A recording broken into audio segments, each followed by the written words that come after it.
One of the beautiful things about the family of Yusuf alayhi salam and Yaqub alayhi salam is that they stem from a similar spirit of Ibrahim alayhi salam.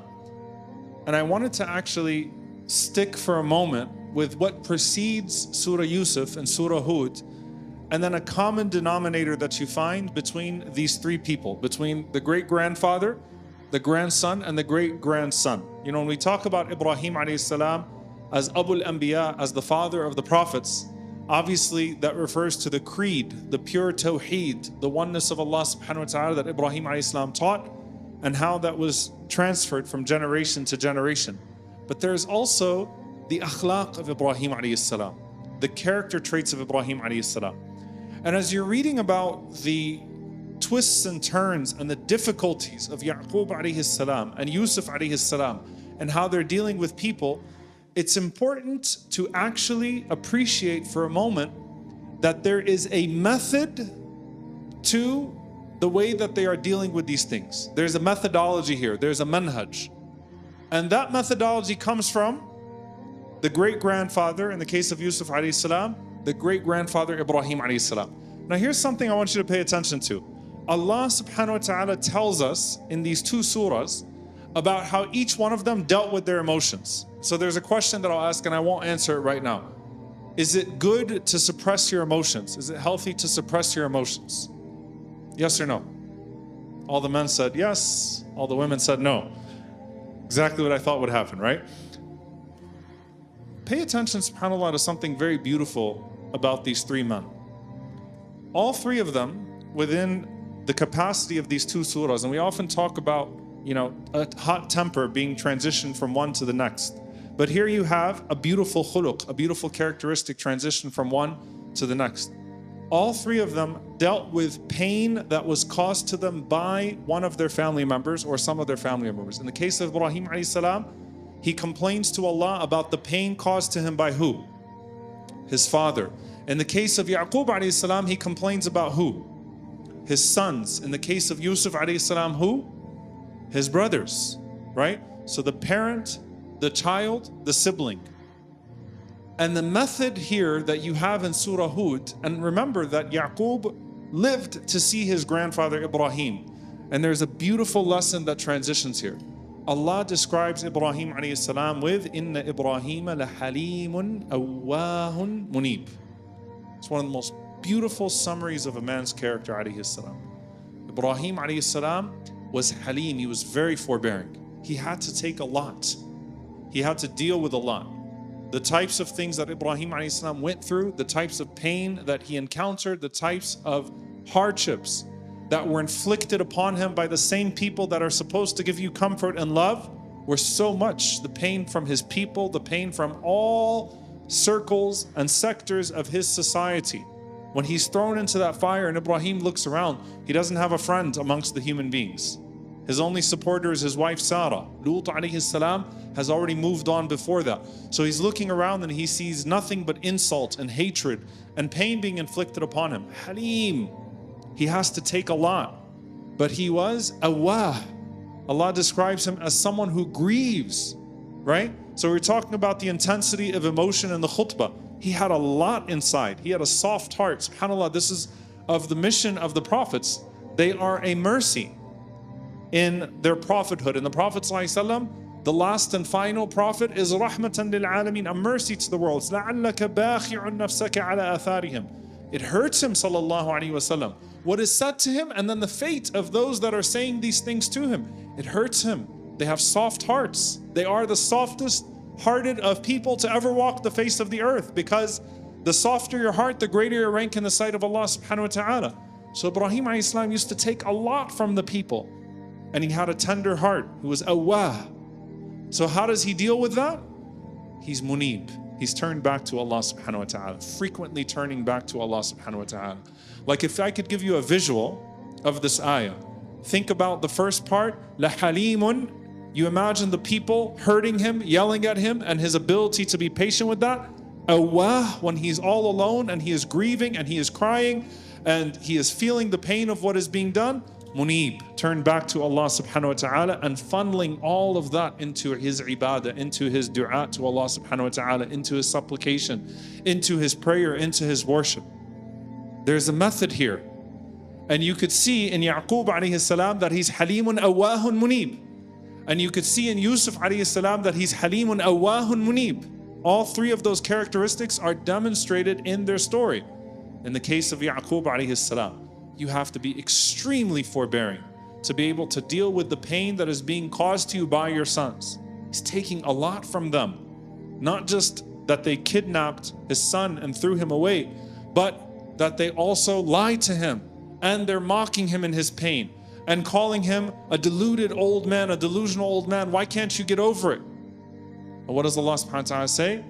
That وَبْيَضَّتْ عَيْنَاهُ مِنَ الْحُزُنِ فَهُوَ كَظِيمٌ. He cried himself blind.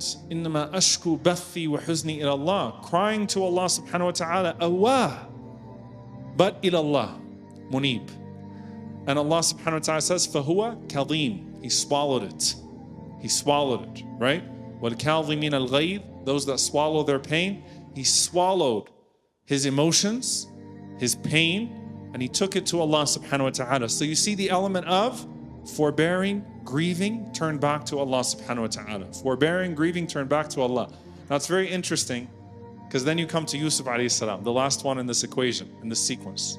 Ishaq alayhi salam, we don't see any pain being caused to him in the Quran, right? But Allah knows the life of a Nabi always comes with its challenges, right? The life of a prophet always comes with its challenges. But Yusuf alayhi salam, when Yusuf's in front of his brothers, and he is in a position of power, and they don't know who he is, and they say, in Yasriq, if he steals, right? If he stole, meaning Binyamin, then he had a brother that stole before, just like him, meaning they insulted Yusuf alayhi salam, not realizing they were standing right in front of him. What does Allah subhanahu wa ta'ala say about Yusuf alayhi salam? فَأَسَرَّهَا يُوسُفُ فِي نَفْسِهِ. Yusuf swallowed it to himself. Like he burned, stings. And he said, قَالَ أَنْتُمْ شَرٌّ مَكَانًا. That you are in an evil place. وَاللَّهُ أَعْلَمُ بِمَا تَصِفُونَ. And Allah knows what you're planning. SubhanAllah, think about how profound this is. So first of all, you see again, awah, that he is halim, he's taking a lot. I mean, for him to not just like take his brothers out in the moment, that takes a lot of patience. We always talk about Yusuf alayhi salam in the end and his willingness to forgive them. Most of us, if you saw your brothers after all those years after they threw you in the well, the moment that you set your sight on them and you're in a position of power, you're going to say to the rest of the people in Egypt, I have some business to take care of. Come, tfaddalu, let's go to the Nile River, right? You jump me into a well, it's time to get rid of you. Most of us would say, all right, revenge, right away, as soon as we see them, right? We'd want to take our revenge back. Yusuf is holding it all in. He's being patient with them. And then they insulted him, and he's still being patient with them. And Allah is showing us how he's awah. Asarraha Yusuf fi nafsihi. Like it was inside of him when they said that comment. And so much so, subhanAllah, he was turned to Allah subhanahu wa ta'ala, so much so that Allah recorded the words he said to himself for us to recite today. Think about how profound this is. SubhanAllah, Yusuf alayhi salam said something to himself. قَالَ أَنْتُمْ شَرٌّ مَكَانًا وَاللَّهُ أَعْلَمُ بِمَا تَصِفُونَ. What an evil position you all are in, and Allah knows what you're planning. He said it to himself, and imagine if there's like a microphone on the inside of the heart and amplifying it. What he said to himself in his pain is in the Quran. Meaning, billions of people have recited out loud what a man said to himself in that pain as he swallowed it for the sake of Allah subhanahu wa ta'ala. That is so profound, subhanAllah. And it's one of the greatest ways that you can see validation, like Allah Azza wa Jal showing Yusuf alayhi salam and showing us that the cry of the believer to himself is not lost. You know, you might say to yourself, here's how shaitan gets to you. Shaitan says, are you going to let that go? If you don't say anything, then the record won't be straight. You have to say this and you have to say that.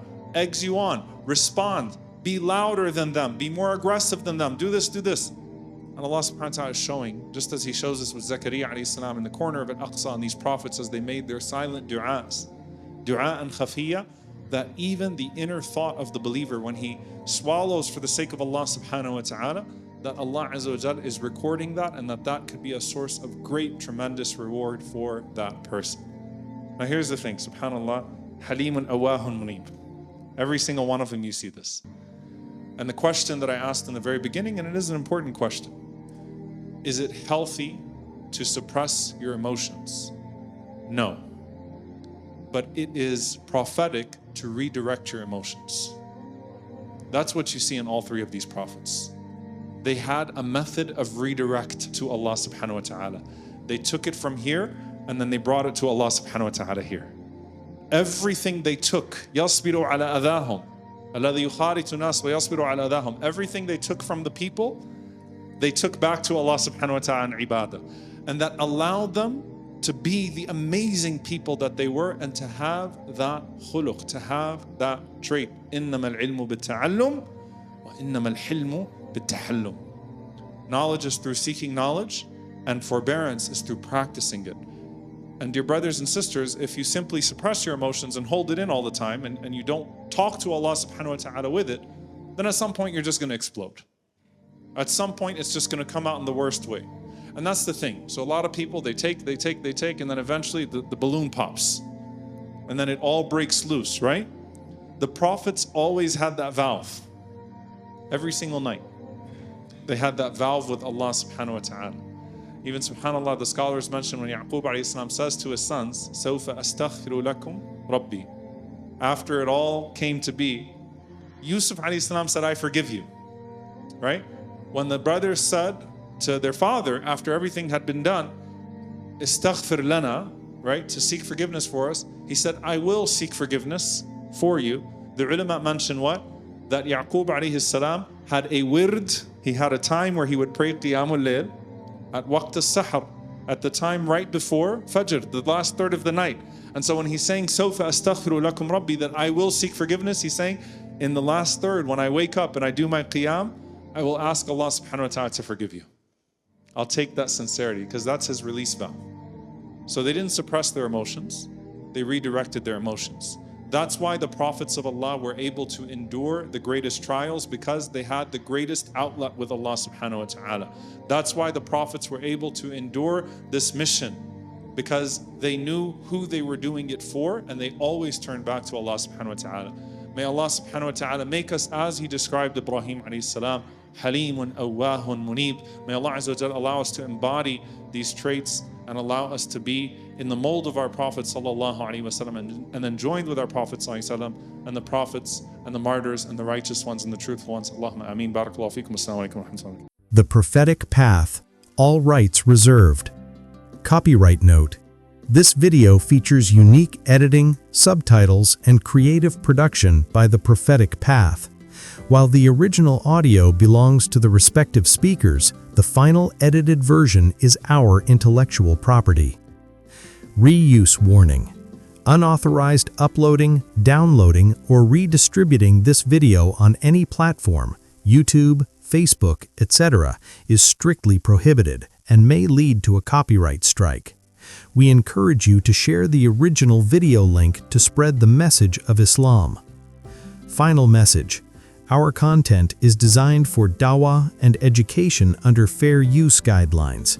Let us respect the effort of creators and the wisdom of our scholars. If you enjoyed this reminder, please subscribe and share the original link. Re-uploading our edited content is not permitted.